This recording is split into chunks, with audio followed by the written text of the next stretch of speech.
Selon une étude menée par le site nouvellevipro.fr, 9 personnes sur 10 ont déjà pensé à une reconversion professionnelle dans le but de trouver leur voie. Et 28% parmi elles se sont déjà reconverties pour diverses raisons.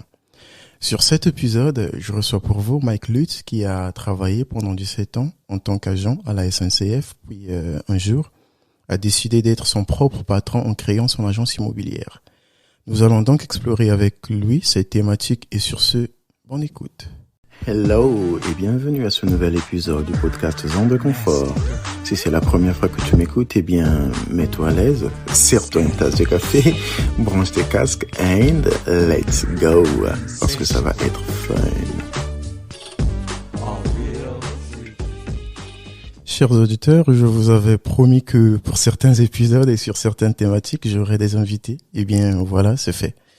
J'ai donc le plaisir de vous présenter mon premier invité, Mike Lutz, qui a, comme je le disais tantôt, travaillé pendant 17 ans en tant qu'agent à la SNCF. Il est aujourd'hui entrepreneur et podcasteur aussi. Je vous recommande d'ailleurs son podcast, La Nuit Américaine, dédié au cinéma. Donc pour les cinéphiles passionnés, allez-y l'écouter sur cette plateforme de podcast. Salut Mike, bienvenue et merci d'avoir accepté mon invitation. Je suis content de te recevoir, que tu sois mon premier invité. Comment ça va ? Salut Chris, ça va ? Ça va. Merci de me recevoir, c'est sympa de m'avoir invité dans ton émission. Et merci pour le clin d'œil pour La Nuit Américaine, ça fait plaisir. Bon, c'est normal. Une aventure de podcasteur qu'on partage tous les deux. Bien sûr, ouais. Et alors, commençons par le début. Comment te présenterais-tu ? Alors, une personne assez polyvalente. Qui aime apprendre tout le temps, constamment.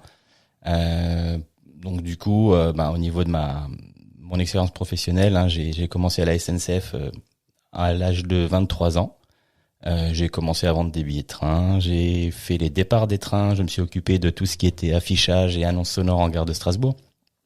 Et après, j'ai fini par être contrôleur, donc le métier le plus détesté par les gens à la SNCF. Tu m'étonnes. Non, je suis un gentil. J'étais un gentil contrôleur, ouais.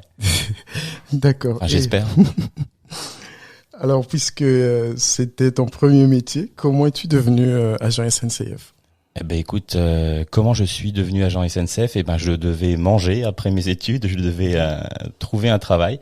Et puis la SNCF était là par hasard, en fait. Donc j'ai postulé avec un CV classique, et puis ils m'ont contacté, et puis j'ai commencé mon aventure en 2004 là-bas, ouais. D'accord. Et en quoi consistait le métier ? Lequel ? C'est vrai, d'agent SNCF, c'est vrai que c'est un peu, mais... le métier d'agent SNCF, c'est varié, parce que en fait, t'as pléthore de métiers. T'as des métiers dans la maintenance de l'infrastructure ferroviaire, t'as les métiers de conducteur que tout le monde connaît, de TGV, de train, etc. T'as les métiers commerciaux, les métiers donc vente de billets, les métiers commerciaux donc le contrôleur aussi. Tu as tous les cadres, l'administratif. Enfin, il y a beaucoup de métiers, mais en tout cas au niveau commercial, il faut avoir le sens du service public. Voilà, c'est tout. Faut aimer les gens, faut aimer le contact. Même si dans mon ancien métier d'agent SNCF contrôleur, j'étais j'étais le monsieur qui demandait des sous aux gens. Bon, voilà, c'était pas forcément, mais il y a des méthodes, on nous apprend plein de choses, et puis on nous apprend 17 ans de bons et loyaux services qui m'ont appris à avoir des relations avec les gens, des relations humaines intéressantes et variées. D'accord.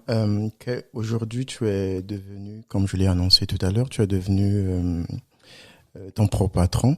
Et quelles sont les motivations qui t'ont poussé à la reconversion ? Quels besoins as-tu voulu satisfaire en choisissant le métier d'agent immobilier ? Alors, j'ai pas choisi le métier d'agent immobilier, c'est le métier d'agent immobilier qui m'a choisi. Alors, on va revenir un petit peu en arrière. Qu'est-ce que j'ai fait ?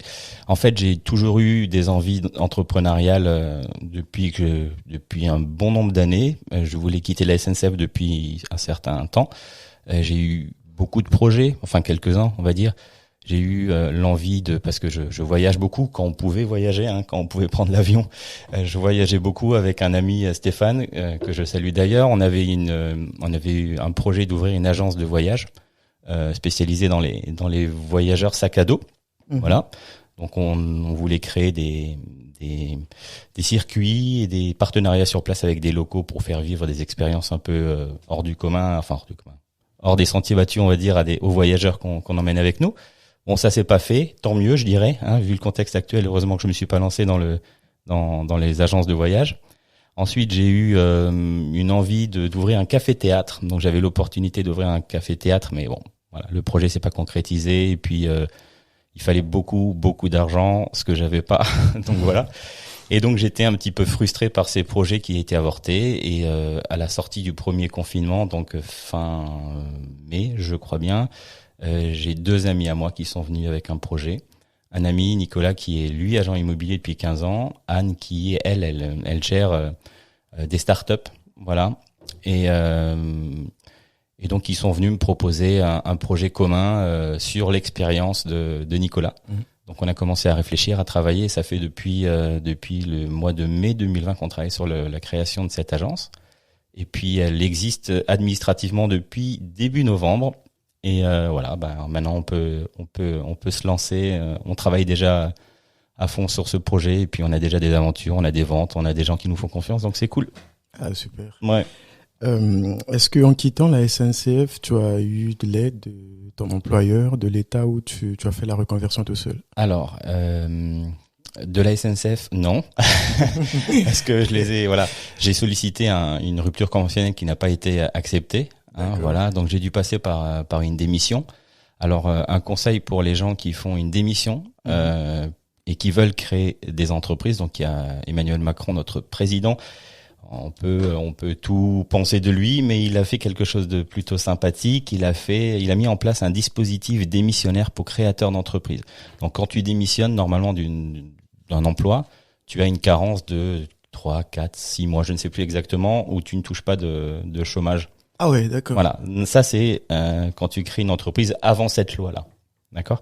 Maintenant, si tu fais appel à ce dispositif démissionnaire pour créateurs d'entreprises ou repreneurs d'entreprises, tu as le droit d'être pris en charge dès le premier jour de chômage. D'accord. Par contre, il y a des étapes. Il faut aller voir des gens, donc un conseiller en évolution professionnelle qui t'oriente un petit peu, qui après envoie ton dossier. Donc ton dossier qui doit être fait avec un business plan, avec un prévisionnel sur 3 ou 5 ans. Avec tout ça, ils envoient le dossier à une commission paritaire interprofessionnelle qui valide le caractère sérieux de ton entreprise.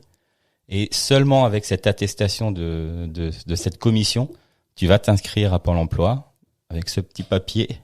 Et normalement, tout roule. Tu peux être pris en charge par Pôle emploi. Alors moi, c'est pas mon cas parce que bon, je vais pas rentrer dans les détails, mais pour l'instant, avec Pôle emploi, c'est un peu compliqué. Je suis pas encore pris en charge. Administrativement, parce que je suis un cas un peu à part apparemment. Bon, c'est un peu complexe, c'est administratif, on va pas rentrer dedans, mais effectivement, si tout se passe bien, si tu mets en place, ou si les auditeurs qui veulent créer une entreprise mettent en place ce dispositif démissionnaire, ils peuvent être pris en charge par Pôle emploi directement. Donc, qui leur donne l'opportunité, de créer leur entreprise.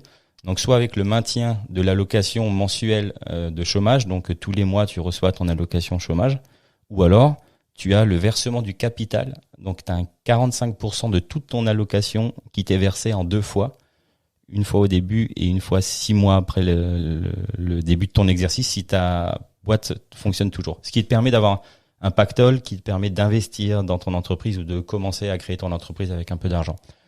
Voilà, donc ça a été mon choix. C'est un peu compliqué, mais ça va le faire. Super. Tu m'as dit que ça fait déjà depuis novembre 2020 ouais. que l'agence existe. Et donc, aujourd'hui, comment, en quoi consiste aujourd'hui ton métier d'agent immobilier? Alors, mon métier, en premier lieu, c'est apprendre à être chef d'entreprise parce que je l'ai jamais été. Donc ça, c'est un apprentissage de longue haleine pour avoir les réflexes et pour penser à tout. Alors, on a de la chance, on est 3 dans l'aventure, donc je suis pas seul. Donc, si j'ai des lacunes, elles sont comblées par les compétences d'autres. Donc, ça, c'est bien, mais il faut quand même que tout le monde puisse monter en compétences sur des domaines qu'il ne maîtrise pas. Donc moi, la gestion d'entreprise, c'était pas mon fort. Voilà. C'est pour ça que j'ai pas osé moi le faire seul. Ça, c'est aussi un truc, c'est que l'entrepreneuriat seul ne m'intéressait pas parce qu'il y avait pas de partage, il y avait rien. Pour faire les choses pour moi, c'était pas, voilà, je me sentais pas capable de le faire seul et il y avait rien qui m'animait parce qu'il y avait pas de partage. Donc là, je suis avec des amis, on fait ça ensemble et on est là pour se soutenir, donc c'est cool. Donc on a monté ça donc en novembre, donc elle existe, voilà. On a pu commencer à travailler en janvier parce que dans le métier d'immobilier, il faut que tu aies une carte professionnelle qui s'appelle la carte T, donc la carte transaction, qui te permet de vendre des appartements, des maisons, faire des transactions immobilières. Donc elle a été délivrée début janvier. Depuis début janvier, on prospecte, donc on a fait beaucoup de communication. Donc on a des flyers, on a d'ouvertures, on a des campagnes sur les réseaux sociaux, on a de la prospection terrain, c'est-à-dire qu'on va chercher nous les mandats. Donc les mandats, c'est les gens qui nous font confiance et qui nous donnent la vente de leur appartement ou de leur maison pour qu'on leur trouve des acquéreurs. Donc ça, c'est quand tu pars d'une feuille blanche, c'est assez compliqué. Tu penses que ça va venir tout de suite, mais c'est long à se mettre en marche puisque t'as pas de visibilité puisqu'on a une agence indépendante. Et par rapport à d'autres groupes comme Orpi, Century 21, qui eux ont déjà une marque qui est connue, c'est quand même plus facile. Mais voilà, on va à fond à 2000% tous les trois, donc c'est cool. Et ça commence à prendre un petit peu d'ampleur, donc on est content. Ah, sympa. Qu'est-ce qui te plaît le plus et le moins dans ton métier aujourd'hui? Le plus et le moins. Alors moins, je peux pas te dire encore parce que je kiffe tout puisque j'apprends un nouveau métier, j'apprends tout. Bon, ce que je kiffe le plus, c'est quand même la relation avec les gens. Voilà, le fait d'arriver à leur faire réaliser un projet de vie, en fait, que ce soit une vente immobilière pour qu'ils puissent réaliser autre chose par la suite. C'est quand tu arrives à faire ça, c'est chouette. Et puis si tu vends une maison à quelqu'un qui veut aussi commencer à grandir et puis acheter sa première propriété, c'est chouette. Donc voilà, le sourire des gens quand tu arrives à accomplir ça, c'est vraiment ce que je kiffe le plus. Après, bien évidemment, t'as des choses un peu plus rébarbatives, on va dire, la compilation des dossiers, des pièces, des PV d'AG, des règlements de copropriété. Donc tout ça, c'est un peu bon, voilà. Mais c'est intéressant parce que j'apprends à prendre connaissance de toutes ces pièces et puis voilà. Mais pour l'instant, je kiffe tout ce que je fais parce que j'apprends tous les jours. Et quel conseil donnerais-tu aux gens souhaitant faire une reconversion? Quel conseil? De l'abnégation, de la motivation et de l'endurance. Voilà. D'accord. Ouais, de la motivation, de l'endurance parce que effectivement, c'est pas simple.